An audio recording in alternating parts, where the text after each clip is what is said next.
Welcome back to another episode of The Verdict. Today we will dedicate this episode to our review, discussion, and spoiler talk of the DC Comics superhero team-up Justice League. Does it stand out for the crowd or does it fall in the abyss of average comic book movies? Well, you'll have to find out right after this.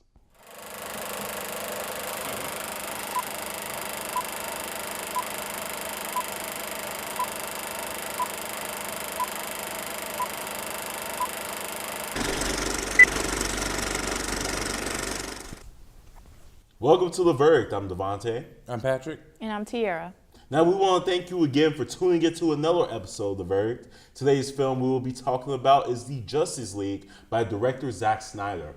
Following the previous movie, Batman vs. Superman, leading to the loss of Superman, Bruce Wayne must now gather the most gifted beings on the planet to defend the world. We are introduced to Cyborg, Aquaman, and The Flash for the first time ever together on the big screen. Then they must band together to battle the impending doom of the villain Steppenwolf and his army of parademons from destroying the Earth. Now the film stars Ben Affleck, Henry Cavill, Gal Gadot, Ezra Miller, Jason Momoa, and Ray Fisher in the lead superhero roles. Now let's check out the trailer for the Justice League movie.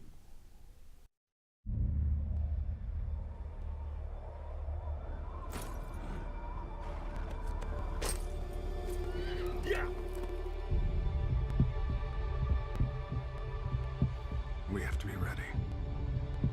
You, me, the others. There's an attack coming from far away. Not coming, Bruce. It's already here.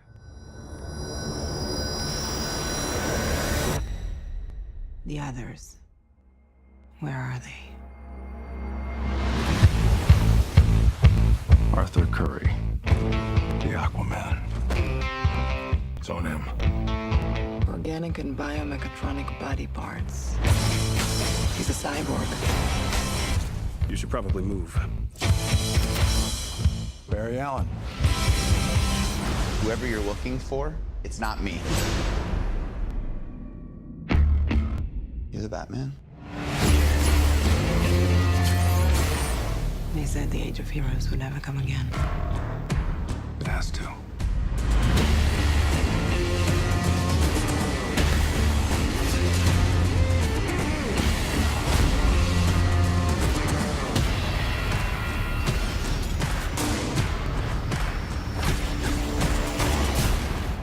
What are your superpowers again? I'm rich. One thing I can tell you is you got to be free. My turn. Come together. Right now. Come together. Right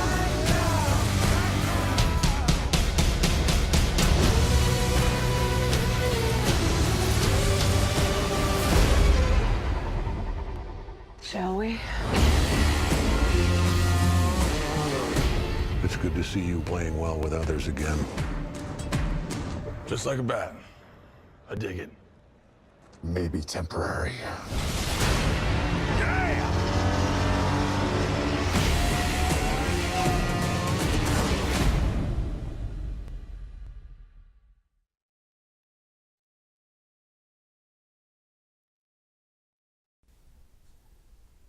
Now let me ask you guys, from when you saw it in theaters to now, what are your first impressions of the film, and where does the film hold up to your standards of a great superhero movie? Want to go first? No, you go ahead. Okay. It was a fun movie. It was a perfect no. I'm going to elaborate a lot more later. But first impressions, it was I wasn't bored. It was entertaining. I laughed. We got to see characters that we haven't seen before. It was the first time any of these characters were in a movie together. It was short. Again, we'll get into that later too. But it was overall it was a fun. I guess it was a good movie, but it wasn't great. But it was definitely a good time overall. Yeah, I can relate to that. It being good, not necessarily great, because I mean, I come from. I'm not into the Marvel or the DC comics, so I wasn't really too much aware of what was going on until, I got there. But I think they did a semi-good job of character, build up and all that stuff, but I felt like it was lacking something. I don't know what it was, but it was lacking something. There were special effects, good special effects, and, dialogue. It wasn't really as funny as they were trying to make it, but yeah, I wanted more, is what I wanted. No, I think I'm in a different position than you guys, because I literally just saw this movie right before we started filming. Like, I just came out of a matinee. So these are genuinely my first impressions. And honestly, my first impressions of this movie is I really enjoyed it. And I think there's a couple of reasons why you can enjoy this movie, especially like when you see it first time. A, it's something actually cohesive in the DC universe. I feel like most of their movies just don't make sense, plainly. Even Wonder Woman is one way the whole movie, then the last act I think when you take David Thewlis, you just put him in a bunch of makeup, and you just have him be Ares, it just threw something away from that movie. This movie was consistent the whole time. That's one of the things I liked it. There was no moment where I was really doubting the movie or hating it. And honestly, this movie had a few spectacles I thought were amazing. Yeah, I think especially with the visual aspect of the film, like Zack Snyder knows how to make something come to life. He knows how to create, like, that's my only problem with this film is because it wasn't it wasn't a 3-hour long spectacle like it was intended. It was an hour and 50 minutes. Mm-hmm. So you take an hour out of the story and something that maybe had slow build-ups, maybe had like a grander sense of why it was there. Like, for one of my biggest gripes with the film was the villain's reasoning for what he was doing. They didn't show that. I felt like there was a lot of scenes that just kind of happened. There was a lot of reshoots in this movie, which we'll dig into later. But everybody was saying that pacing was a problem. It wasn't the pacing, it was the tone. There was 2 different tones happening simultaneously. There's one director's vision, his approach to how he takes a scene, and then you had the quick reshoots that they wanted to add in. And they condensed it into a film that was just a popcorn movie. Like, the first films in the DCEU have been, I consider them like American mythology films, like Man of Steel, Batman vs Superman, the Ultimate Edition. I feel like these movies are deeper than surface level, which, nothing against Marvel, but I feel like DC is kind of misinterpreted and misunderstood in the sense that these are films that, if these heroes took place in our lifetime right now, how would they be viewed? Illegal alien, get off, you're not from this earth. A guy who's been fighting crime for 20 years and he's bitter by it. I liked how they handled all these characters, like they're secluded from the world and they're being brought into it to save it. That was a really neat aspect, but I just wanted to see the full arc of this story, which was mankind getting introduced to Superman. How do we perceive him? The next chapter is we turn against him because we're human. If it was real life, we wouldn't be like, ooh, wearing Superman t-shirts. We'd be questioning, why is there an alien wearing a suit running around saving people who he wants? It's a lot deeper. If you watch it, there's something to grab onto after you watch it too. But Justice League, I felt like they just made instead of catering to that crowd that followed them since Man of Steel, they turned their backs last minute and turned it to like a Marvel popcorn film. Like, most of those Marvel movies, they're fun, they're good to watch, but one of their biggest problems is a lack of a villain. I mean, they're there, but they're forgettable. Like, we toss them out.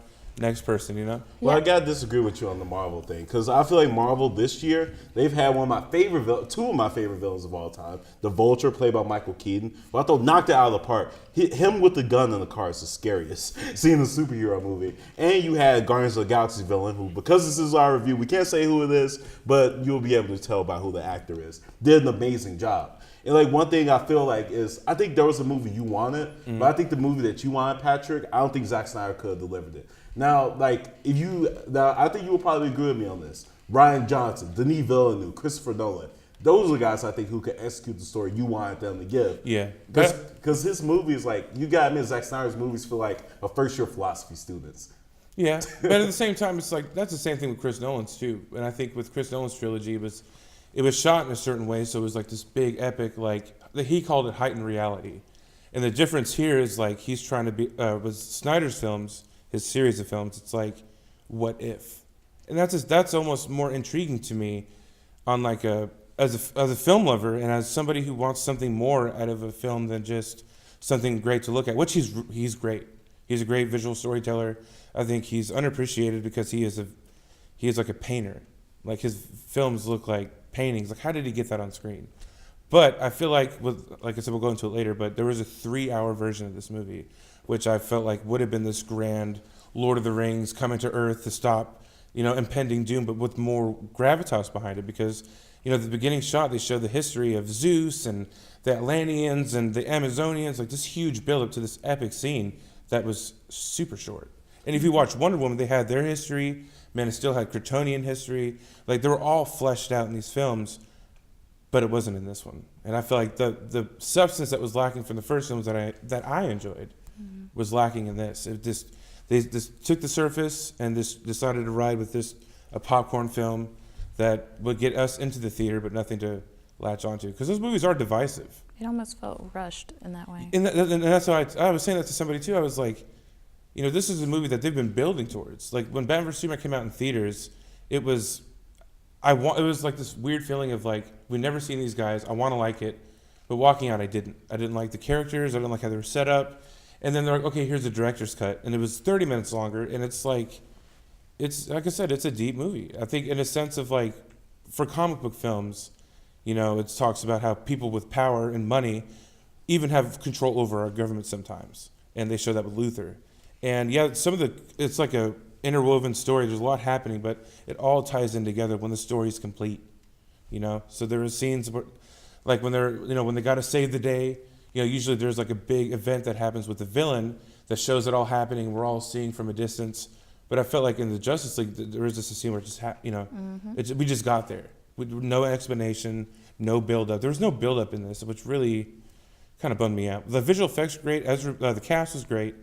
There were some things that I felt like were kind of shoehorned in, but honestly, I don't feel like that movie you wanted was one we could deliver. Zack Snyder, this is not to say anything of him personally, because obviously he had a big tragedy before his movie came out, but nothing about his filmography tells me he could deliver a good movie anyway in terms of the point he wanted. Watchmen didn't get there. None of the other movies he directed, the DCEU, got there. I truly feel like Zack Snyder's a guy who wants to ask questions, but if you don't have answers, there's no point in asking questions. So in my opinion, well, you'll see that later, what my opinion of this movie is. What's your rating? What do you give it?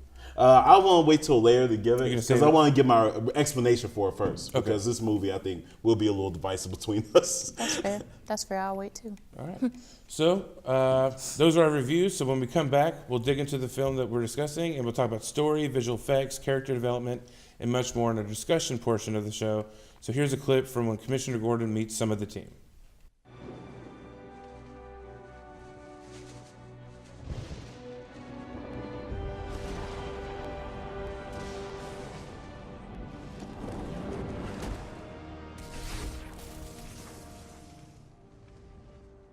How many of you are there?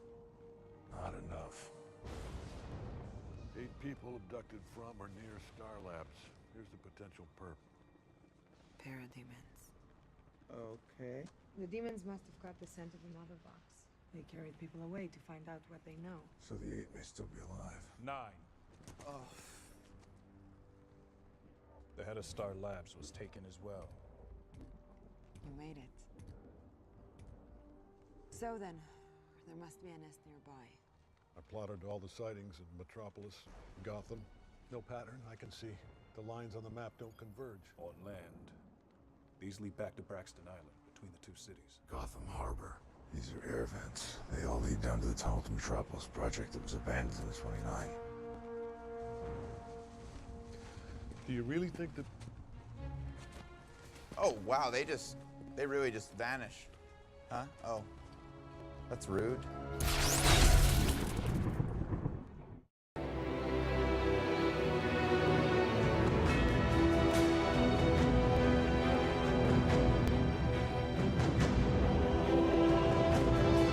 Welcome back. Now we are in the segment of the show where we discuss all the points of what made this film what it was. Don't worry, we won't spoil anything yet. That's later. And what worked? Okay, well, actually, let me start off.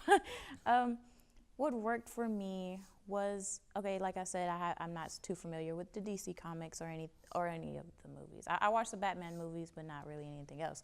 But so I was introduced to all of them. I didn't watch Wonder Woman, even though I wanted to see it.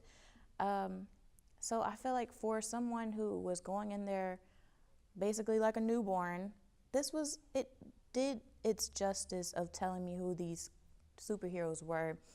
Now, if I didn't know that Superman was supposed to be the good guy, I would have had a completely different, idea of him based off of this film, because they really make you think twice. Do I really like Superman? Like, but we'll go into that. But yeah, so I like how you mentioned the villain, because I honestly had forgotten his name until we just brought it up. Steppenwolf? Like Steppenpoop? Like, I don't like that name. Like, I guess it is from the comics, but could we have picked someone else? Like, is that really the only one we could have made a movie about? And he probably could have been better, and more memorable if he was actually doing something. Like, he would show up, he would pop up randomly, and you would be like, oh no, he's gonna do something bad, and then he would leave.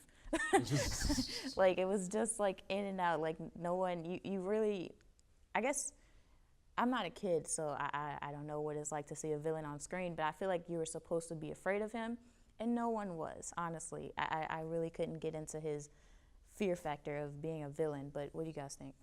I mean, first, like, one of the things, so I'll start with what didn't work for me, because I actually enjoyed this movie. But first thing that didn't work, Gal Gadot as Wonder Woman is probably one of the best forms of casting we've seen in like the last decade. She's great. And Patty Jenkins does a great job directing her, right? But one thing that Joss Whedon didn't do, first off, he's written a terrible Wonder Woman script before in the past. Look up on the internet. It's probably one of the worst things you'll ever read in your life. Second, Joss Whedon designed Wonder Woman to, like, her costume, I thought it was completely off base. She has like a push-up bra the whole movie. She is all the Amazons are wearing super short skirts, which by the way, in Wonder Woman, they were not wearing that. They all looked like dignified, like Greek figures. That's one thing I thought was really weird. And look, I'm not like a feminist or a social justice warrior or anything, but that is like really distracting. I thought it was really dumb to do that, because I think she, in my opinion, is the most powerful character of these. She's a person's character arc I think I care the most about in these movies. So like to see her like kind of degraded that way, I don't like it. Another thing I didn't like, I feel like the CGI was really unfinished. Steppenwolf's head, like the helmet he wore, it looked just plastic in the movie. And there's a point where the Flash punches a parademon, and like you see like the green blood that's supposed to be on him, and it looks completely fake. Now that being said, I think there were things that did work for me, but first, what didn't work for you, Patrick? If I had to do what didn't, it would be just the pacing of the film. But another thing that didn't really work for me, because like I said, going from the previous to now, was just the tone of the film. Like I respected Joss Whedon stepping in for Zack Snyder to finish up the movie, but even with the shots that he added to the film, like there was one scene in particular when Aquaman and Batman or Bruce Wayne meet in, like, I think they were in Russia. I don't even know where they were, So he's going out to the lake and he's talking to him, and you get the impression that he's trying to push him away, But then they cuts around and they have like I said, the reshoots had the bad CGI, because they'll zoom in and then there's a blue screen behind Jason Momoa, and it gives the camera a smirk to like lighten the mood, because you could tell, like I said, the way the shots were set up first, and then when they shot in the reshoots, it was super close to their face, completely obvious. And another thing that really bothered me was how they started the movie. It was a really good idea to have kids on their phone talking to Superman, like in an inspiring light. But the minute he turned around, oh, the lip. Yes, because he was on contract from Paramount because he's doing Mission Impossible 6 that he couldn't shave his mustache. So WB forked out $25 million to digitally remove his mustache. What? So that's why there's a lot of reshoots in the film where you look at Superman and his face looks kind of flat, and it doesn't look like so. And apparently there's been a lot of rearranging of the story. There was a completely different ending.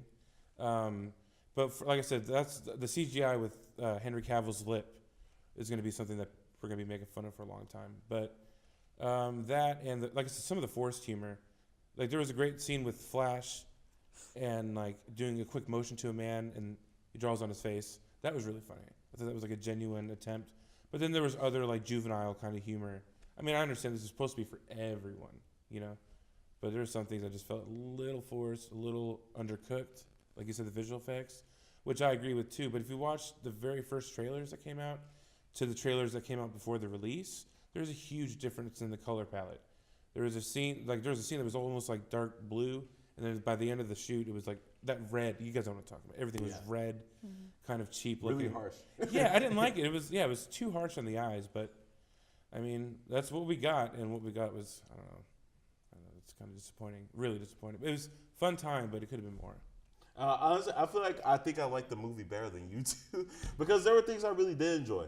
The top MVP of this movie is my guy Ezra Miller. Yep. I've been following this guy for years. Perks of Being a Wallflower. Watch it. It's a great movie. But he's having so much fun. Jason Momoa is having so much fun in this movie.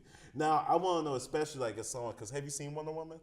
No. So as someone who hasn't seen Wonder Woman, how did you feel about Wonder Woman? Because you're the only girl here. Well, yeah, true. I liked Wonder Woman. I really, like you said, her acting is perfect. I really think they did a great job at casting Gal Gadot, isn't it? Gadot. Yeah. I really liked her character, and I guess seeing where she came from too kind of helped me like her character. But I don't know. What do you mean? Like, I mean, like, how did you feel about, especially because people in the art, I'm not the only person to bring this up, but Patrick's probably heard this too, the costuming. A lot of people feel like the costume was very exploitive in this, especially Wonder Woman, which even though you haven't seen, is very tasteful in that movie. In this one, it was not. Yeah, I will say there were more than one scenes where I was seeing her butt before seeing her face. Oh, when she first meets Aquaman, the camera just zooms in. And I was just like, is this intentional? Like, it has to be. They have to analyze every single frame of a film to actually put it out in the theater. So I'm like, okay. It kind of made me uncomfortable. I didn't say anything, of course. I was like, with a bunch of guys, I was like, all right, why are we zooming in on her butt twice now? But yeah. But yeah, I didn't actually notice the whole skirt thing, and I hadn't seen the first Wonder Woman, but so I didn't know that had been changed. And I guess that is to appeal to a certain kind of audience. But that's kind of desperate, I feel like, if that's what they had to do. Exactly. In order to get an audience, that's really sad. Especially because they are already done before. Now, one other thing I really liked in this movie is, like, one of the things I really hate is when they try to make Batman, like, feel relatable. Batman's not supposed to be relatable. He's supposed to be a jerk. That's one of the things I love about this movie. There's something Batman says to Wonder Woman that's so messed up that you're like, okay, if you guys want to beat up on Batman, it's okay. But that's how I feel like Batman should be portrayed. You know, I feel like too many movies, even the Christian Bale ones, I think they try to make Batman too cool. He's not supposed to be cool. Everyone's supposed to hate Batman, who's another hero. And Batman is just like, you know what? I'm doing it because I have to do it. And I really like that that's what Ben Affleck brought to the role. He's kind of a guy that's like, look, if I got to be the bad guy, look, I'll be the bad guy, all right? Yeah. And another thing, too, like, Cyborg. Like, he had some great moments, and I really felt for him. Like, because he was a character who, unlike the others, was like, well, I think Flash says it in the film, like, we were the accidents, you know? Everybody else is either gifted with it or rich.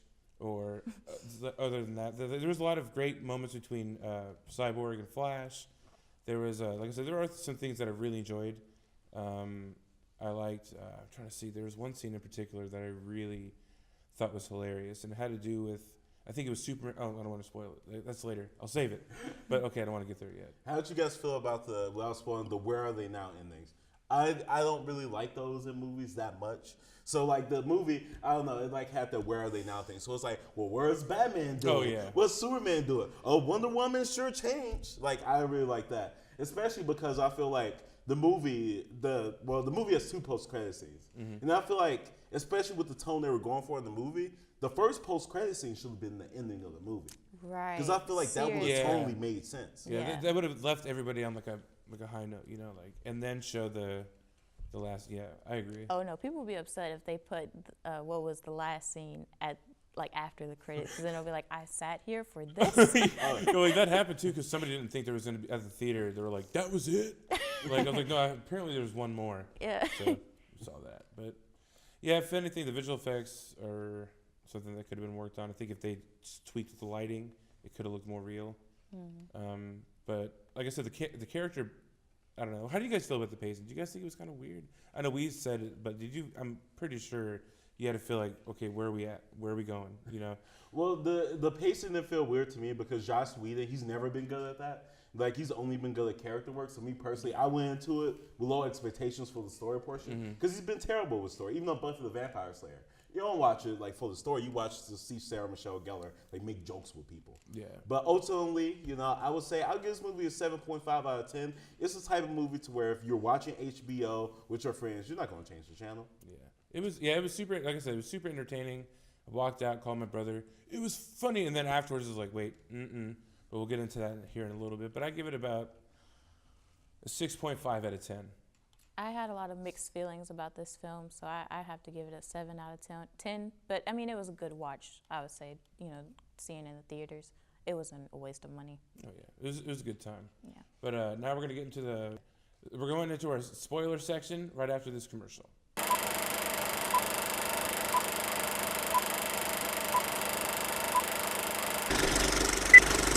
To our spoiler segment of the show where we dig into the specifics of Justice League. If you haven't seen it yet, look away and mute because we're about to start right now.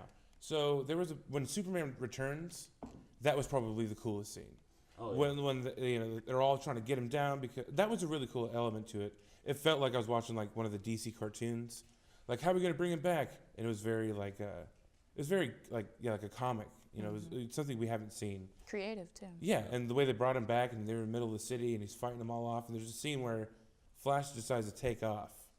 And then there's a moment when Superman's so fast, too, that he looks at him, and then he looks at him, too, and he's like, oh, my goodness. And then, there's a huge fight right there. That was probably I love that scene. when Flash gets triggered, when he's like, wait, is he actually looking at me?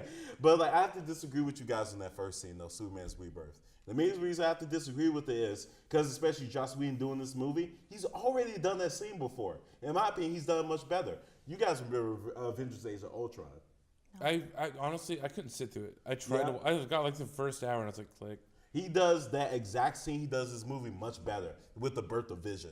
The birth of Vision I thought was great. And he even uses electricity to birth Vision. He uses the same visual effects in both movies. So I'm like, it would be cool if I hadn't seen it before. Right. And if you weren't doing it for the competition. Mm-hmm. I'm going to touch on something we haven't talked about.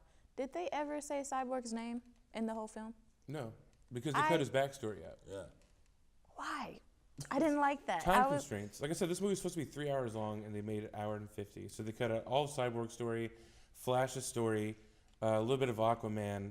Yeah. Okay, yeah. Flash had no story. I really didn't even notice that. But they did give, at least they mentioned Cyborg's past, like how he became who he was. But I was like, okay, when are we going to say his name? Yeah, call him by his name. Yeah, they never did it. And I was very disappointed about that because I like Teen Titans. Yeah. I don't know if that. Oh, yeah, Cyborg's great. He's my favorite. But that's very disappointing. For me, at least. I was just like, when are we gonna say his name? They never said it. I was like, is it because he just hasn't gotten there yet? Is he just the newborn baby that doesn't have a name yet? Not even his dad will give him a name. He's the reason that he's like this. Yeah. But I was very disappointed. That's really all I had. And like I said, there were certain things where I was like, well, how did they get there, Yeah, well, not to be that guy, but they do say his name several times in the movie. You're lying. No, I'm not, because when Bruce or Diana are looking for him, they refer to him by, they don't call him Cyborg. They keep calling I forget his name. Yeah, but they keep saying it. So they do say it. I don't like that. He's not whoever, No, Rodney or I'm saying they don't refer to him as, like, are you saying that they didn't say Cyborg? Cyborg. That's what I mean. Yeah, but that would be offensive to him. Why? Because of how his character was in the movie, yeah. Well, maybe. Because, like, the Flash is a cool, like, Cyborg is, like, especially him, that was a negative connotation. Right. Like, I feel like if it was that way. Then why do we call him that in all the other... It's just a superhero name. I don't know. In this one, it was like a traumatic thing. He was still going through it, so I was happy they didn't call him Cyborg. Yeah. Okay. I feel like that It's like too soon, man. Too soon. Definitely. Let it go. No. Yeah. I kind of was disappointed with Flash's character. I mean, I know he was supposed to be the comedic relief, but he wasn't that great of a comedic relief. Like, it was like, honestly, you know what? You can't help but to take the feedback of the audience when you're in a theater, and no one was laughing. Like, whenever, he said obvious jokes and made, little slapstick comedy, but no one was laughing. I was like, oh, that's funny. Same here. Yeah, but nobody else was. I was like, nobody. I think a lot of the humor, I liked it. His style is a little different. He's like, it comes from like an indie movie background, so it's kind of like a quirky. So I think either you get it and you enjoy it, or it just goes right over people's head. I think it's his character, like him, the actor, is what you're laughing at, not really the script. That's bad. The way he reacts to things is really funny. I don't know. I feel like his character, I really enjoy all of his jokes in the movie. I felt like he was like one of the best parts. Also, Jason Momoa. Yes. I truly feel like was an MVP. The scene where he sits on the lasso. And he's telling everybody how he feels. You're this, you're that, you're this. Oh, wait, I'm sitting on it. Like, that was great. Now, that concludes our show today. We appreciate all of you for watching us talk all things movies. Stay safe, and we'll hope to see you at the movies.